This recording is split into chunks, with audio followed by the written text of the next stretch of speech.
우리는 이제 잡곡밥, 현미밥, 뭐 이런 잡곡밥, 현미밥이 되게 좋은 걸로 알고 있지만 꼭 좋은 것만은 아니에요. 왜냐하면 잡곡밥, 현미밥 이런 데는 인하고 칼륨 이런 게 많이 들어있거든요. 인이라는 성분이 우리 몸에 많이 들어오면 몸에 칼슘하고 이렇게 인하고 칼슘하고 적절하게 조합이 잘 돼서 내 몸에 뼈가 되는데 인이 많아지면 칼슘을 빼앗아요. 그래서 칼슘이 적어져서 그래서 몸이 이렇게 골다공증 생기기가 아주 쉬운 거예요. 인하고 이런 칼륨 이런 것들은 채소에도 정말 많이 들어있어요. 이것은 심장 피를 좀 탁하게 해서 심장에 무리가 되기도 해요. 그래서 채소를 많이 먹는다고 무조건 다 좋은 게 아니에요. 성철수님은 젊어서부터 건강이 안 좋았는데 연세가 많아졌을 때는 심장병 때문에 거의 이렇게 고생을 많이 하셨거든요. 근데 스님께서 생식을 하셨어. 가만 보면 생식은 굉장히 좋은 건데요. 자칫하다가는 어떤 영양소가 칼륨 같은 게 과다 섭취되고 그러면 몸의 심장을 압박하게 될 수가 있거든요. 그래서 스님이 칼륨 섭취를 좀 많이 하셨나? 그래서 그렇게 되셨나? 그런 생각도 들기도 하고 그래요. 그러면 채소의 그런 이제 칼륨의 과다 섭취를 피하려면 채소를 오래 씻어야 돼요. 담가 놓고 있어요. 담가 놓고. 그래야지 칼륨이 나오고 그래야 되니까요. 그럼 채소를 먹지 말아야 되냐? 잡곡을 먹지 말아야 되냐? 이건 아니죠. 그럼 먹을 게 뭐가 있어요? 고기 먹어야 되냐? 고기는 더 해롭죠. 이제 채소보다 고기는 더 해롭다고 할 수가 있는데요. 우리 기능 중에 신체 기능이라는 건 참 이제 좀 묘해서 우리가 알아차렸을 때는 어디가 아파라고 알아차렸을 때는 이미 늦어버린 경우가 거의 대부분이에요. 특히 신장 같은데 우리가 위가 안 좋은 거는 속이 쓰려요. 뭐 이렇게 뭐 배가 아파요. 이게 아파요. 이렇게 심장이 아파 이렇게 되는데 제일 늦게 알아차리는 것은 신장이에요. 콩팥이에요. 콩팥은 어느 정도 안 좋아져도 안 좋아지는지 잘 몰라요. 콩팥이 5단계, 4단계 정도로 나빠졌을 때 그때서야 내가 콩팥이 안 좋은가? 뭐 이러면서 이제 그것도 몰라. 그냥 병원 갔더니 콩팥이 안 좋아서 안 좋습니다. 이런 판을 받아요. 콩팥의 기능이 한 70% 이렇게 70% 정도 되면 이제 한 4, 5단계 정도로 나쁘다는 거고 1단계가 제일 나쁜 거고요. 한 60%, 50%, 60%는 이제 3단계라 할 수 있고요. 2단계는 이제 30% 이상, 30, 40% 정도 되면 2단계고 1단계는 30%도 안 되는 콩팥의 기능이 30%도 안 되면 1단계 콩팥 1단계라고 그렇게 이야기를 해요. 콩팥의 기능이 뭐냐면요. 다들 알죠? 무슨 기능인지. 콩팥은 필터예요, 필터. 콩팥은 이제 이 안에 신우인가? 뭐 이렇게 걸러주는 게 있는데요. 혈액을 이렇게 걸러줘. 모든 피는 다 콩팥을 통과하게 돼요. 콩팥을 지나가면서 그 필터가 있는데 그 필터를 지나가게 되면서 공기청정기랑 비슷한 거예요. 필터를 지나가고 나면 뼈가 맑아지는 거예요. 뼈가 아니라 피가 맑아지는 거예요. 근데 이게 어느 정도 나빠질 때까지는 모른다니까요. 되게 나빠져도 뭐 때문에 그런지 모른다니까요. 병원 가서야 진단받고 그거 콩팥 때문에 그렇다라는 걸 알아요. 이 피가 이렇게 계속 피가 문제가 있는 거죠. 그러니까 콩팥의 기능이 문제인 것보다도 피가 이제 너무 끈적끈적하거나 탁하거나 어떤 문제가 있으면 그 필터링을 제대로 해야 되는데 과부하가 걸려서 그것이 오래되면 필터링 기가 고장이 나는 게 콩팥에 병 나는 거라 할 수가 있어요. 그렇다면 결국 피를 맑게 해주면 콩팥이 좋아진다라고 할 수가 있겠죠. 콩팥이 나빠지는 원인은 피가 탁해져서 그런 거다. 결국은 심장하고도 연결이 돼 있겠네요. 그러면 어느 때 피가 제일 나빠지냐? 늘 말하지만 인슐린 저항이 제일 큰 문제예요. 인슐린. 우리 몸에서 인슐린이 제대로 분비되지 않으면 그러면 이제 그것이 피가 끈적끈적해지고 별로 좋지 않은 질이 나빠지게 돼요. 물론 이제 지방질을 고기를 많이 먹어서 지방질 이런 것들을 많이 먹어서 이렇게 이것도 역시 인슐린하고 관계 있지만 이렇게 그 혈액을 이렇게 하다가 혈관에 이렇게 뭐가 쌓이게 되는 지방들 같은 찌꺼기가 쌓이게 되는 이런 것들도 큰 문제가 되지만 그것도 역시 인슐린의 문제라 할 수가 있겠죠.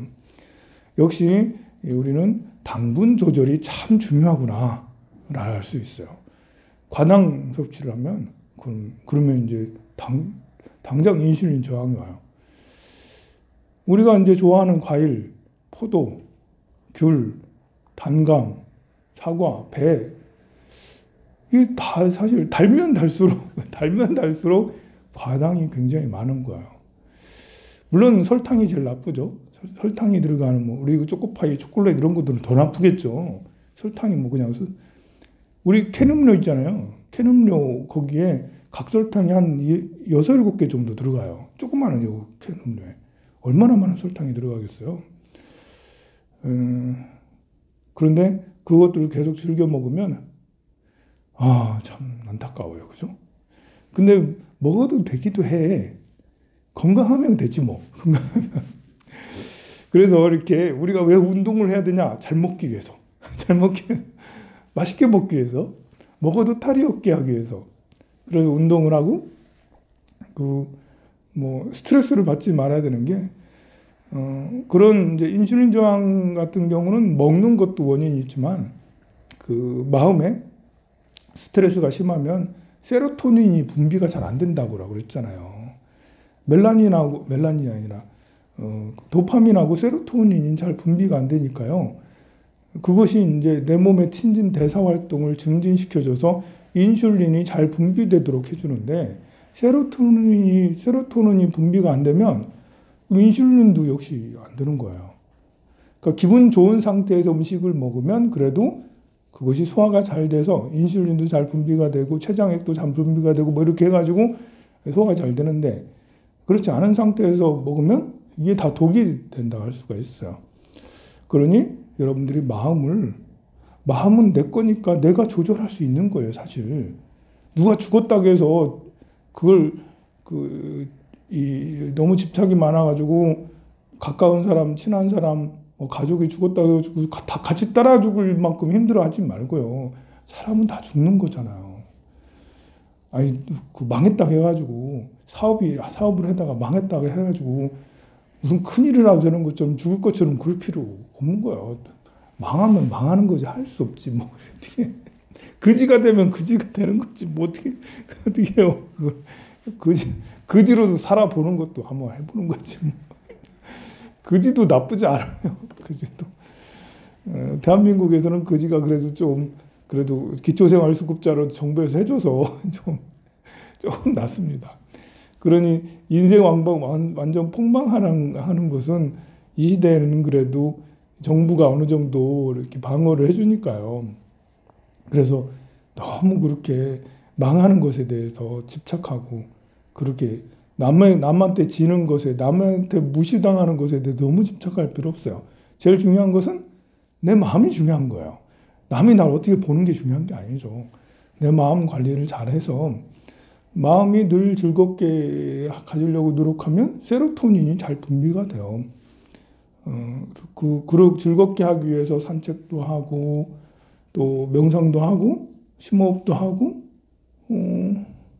우리가 세로토닌 분비가 잘 되려면 꼭꼭 씹어 먹으라 했죠. 참 그래 꼭꼭 씹어 먹고 좀 걷기 좀 하고 심호흡하고 명상하고 기도하고 그러면 이제 세로토닌이 잘 분비가 돼서 세로토닌 분비가 잘 되면 멜라토닌 분비가 잘 돼요. 그럼 잠도 잘 자요. 잠 못 자는 것만큼 힘든 게 없잖아. 그죠? 그 사람 잠 못 잔다 했잖아. 그만큼 힘든 게 없을 거예요.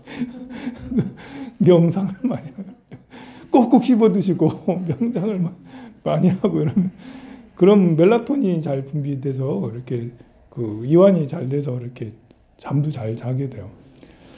자, 그래서 내 몸의 혈액을 맑게 하는데 일단 마음이 맑아지면, 그리고 이제 먹는 것도 될 수 있으면 설탕을 줄이고 단 것을 줄이고 담백한 거 많이, 과식이 저는 나쁘다고 생각하지 않는데요. 물론 이제 의사들은 과식 나쁘다 하겠지. 천천히 씹어 먹으면 과식도 괜찮다고 생각을 합니다. 근데 우리 이제 소금을 먹지 말라는 것은 결정적으로 이제 소금을 많이 먹게 되면, 그러면 이제 신장에 가장 타격이 크기 때문에 그래요. 그 필터링을 하면서 소금 함량이 많은 피가 되면 이게 이제 신장이 바로 고장이 많이 나기 때문에 문제가 돼요.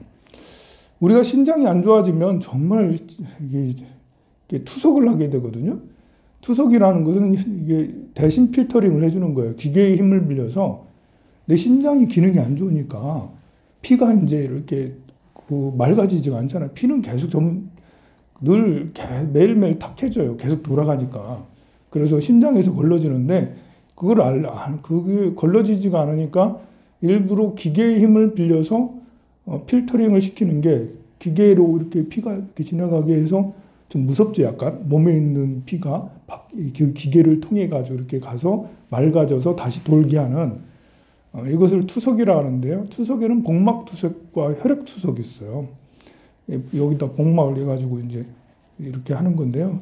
혈액투석, 그건 이제 가끔 한 번씩 4시간 동안 혈액투석을 쭉 하면 이제 한 바퀴 휙 돌고 나면 이제 당분간 피는 이제 맑은 거죠. 나중에 또 반복적으로 해야 되고.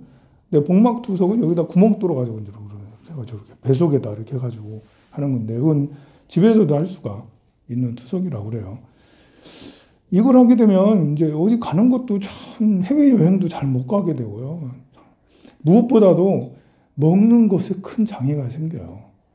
우리 당뇨보다도 먹는 게 더 까다로운 게 신장이 안 좋은 사람이 더 심해. 당뇨는 그래도 잡곡이라도 먹을 수 있지. 근데 신장이 안 좋으면 잡곡도 먹지 말라고 그러고, 고기도 먹지 말라고 그러고, 채소도 먹지 말라고 하고, 먹을 수 있는 게 거의 없어요. 채소를 먹는 것도 까다롭게 이렇게 아까 말한 대로 잘 씻어가지고 해야 되는 거고요. 고기는 또 먹지도 말아야 되는 거고요. 고기도 먹으면 1점, 2점. 그 고등어 반 조각, 정말 이제 과일도 사과 2조각, 3조각, 이러면서 이래 되면 거의 수행자가 됩니다. 이제 수행자가. 그것도 혼자 살면 못 해요. 누가 옆에서, 거사님이 그러면 보살님이 옆에서 누가 해주고, 보살님이 그러면 거사님이 누가 옆에서 해줘야지, 그렇지 않으면 못 하거든요. 어제 노보살님이 한 분 오셨는데, 보살님이 혈당이 좀 안 좋은가 봐요. 혼자 계시거든. 그러니까 이제 그 혈당 이제 체크를 이렇게 하다가 어떤 때는 우울하고 기분이 나쁘니까 그냥 더 먹어버린대. 뭐 어떻게 되든 말든 될 대로 되라 이러면서 될 대로 되라 이러면서 더 먹어버린다는 거예요. 그럼 치명적이거든요. 그러면 참 그 마음이라는 게 참 어렵습니다. 이렇게 우리가 몸이 이미 다 망가지고 나면 사실 굉장히 무서운 일이에요. 우리 제대로 먹고 싶은 것도 못 먹죠. 저처럼 먹는 거 좋아하는 사람은 큰일 났어요. 저 이러다가 그렇게 되면 어떡하죠? 이러면서 운동 열심히 하고 막 그래야 될 것 같아요. 이렇게 마음 조절을 잘 해서 건강 조절 잘 하시고요. 나중에 혹시라도 여러분들이 유전적인 병으로 아니면 건강 관리를 잘못해서 그렇게 식단 관리를 정말 잘해야 되는 그런 시기가 올 수도 있을 텐데요. 그러게 되면 도를 닦는 심정으로 이제야 내가 도인이 되려는갑다. 도를 닦자. 사실 도 닦는 것 중에 가장 중요한 것이 식단 관리거든요. 성철 스님이 제일 중요하게 여겼던 게 식단 관리였어요. 운동보다도 성철 스님은 식단 관리를 엄청 중요하게 여겼어요. 평생도록 정말 식단 관리 아주 잘하셨고요. 우리 여기 저 큰 스님, 우리 큰 스님도 식단 관리 정말 칼류처럼 우리가 이제 밥을 해드리고 그랬는데요. 정말 소식하시고 조금씩 드시고 그래 하셨는데 우리도 정말 그래야 될 것 같습니다. 성불하세요.